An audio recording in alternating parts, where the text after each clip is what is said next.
The whole art form of animation is a complete artifice.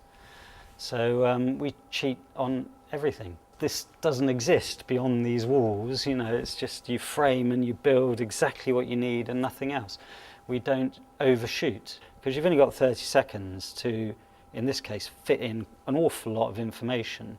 We chose Aardman because obviously the topic that we're trying to get across is not a particularly happy one. Someone not being able to sleep is an awful thing. And I think Jeff and Simon wanted to kind of portray the message but do it in a way that people could empathise with and people could understand. And Aardman has this sort of unique way of drawing in the audience and making the audience feel part of it. They'd done a one-page script for us called Joan from Swansea, and it revolves around this woman who has awful sleep problems. She can't sleep at all, and it affects her whole life. It affects her family, and she's desperate for some kind of solution. The script is mainly a testimonial, and the idea is to then take the testimonial on in order to make it more exciting for people to view and watch and make it more credible. And in the animation, a story which is quite a straight story can actually be told in a more interesting way. And I think using claymation is a way of drawing the viewer in and softening the message. Initially, I do a thumbnail board. So a thumbnail board might look like this one. This is a very kind of nice, colourful one we've done. And in conjunction with that, we did lots of designs, and we kind of put them into a big pot and sent them over to the guys and talked about the ones that we liked best and the ones that were kind of most suitable for this story. The eyes, to me, seem to be visually the kind of key into working this commercial out. Whether it's bags under the eyes or she's bright-eyed. So the character designs we ended up with, they've got quite big eyes, purely for that reason, to kind of narratively draw you in. Obviously the transition between a drawing and a three-dimensional object is kind of easier said than done. For a puppet like this one here, inside is a steel armature, ball and socket joints. And then there are all sorts of other processes involved in terms of mould making and painting and textiles, and we have an art department here that deals with all of that.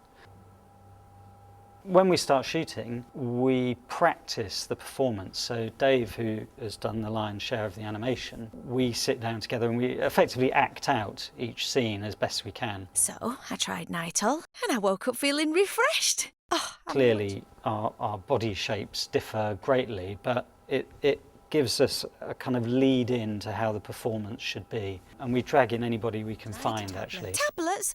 Oh no, I said. So again, the whole thing is a kind of narrowing down and getting closer and closer to the final point when you start animating. If we weren't working with such a professional company like Aardman, there would be times when it's a bit scary, because the main difference between a job like this and a live action is, you know, live action shoot, you can see what's going on then and there, but because we were involved in every step of the process, we did know what we were doing, so it was really a kind of question of just putting the jigsaw puzzle together. And we've had a very good working relationship with GSK.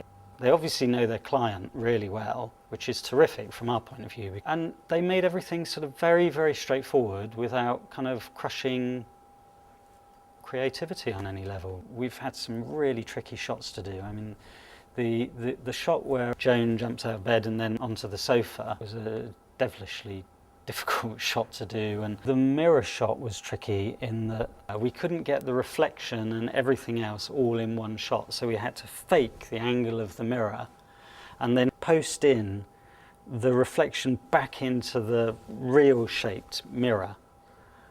It's really complicated. It's not complicated, it confuses me. I think Lewis has brought a lot of sort of lovely little fresh ideas and some little sort of moments within the commercial, which brings the commercial to life. It's been a dream working with Jeff and Simon and Emily and Paddy. Wonderful, absolutely brilliant.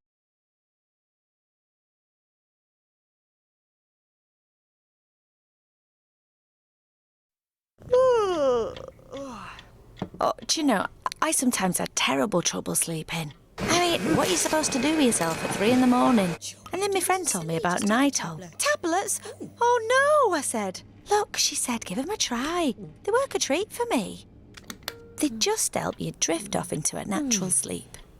So I tried Nytol and I woke up feeling refreshed. Oh, I'm much happier now, and so are the family. Good mornings follow a good Nytol.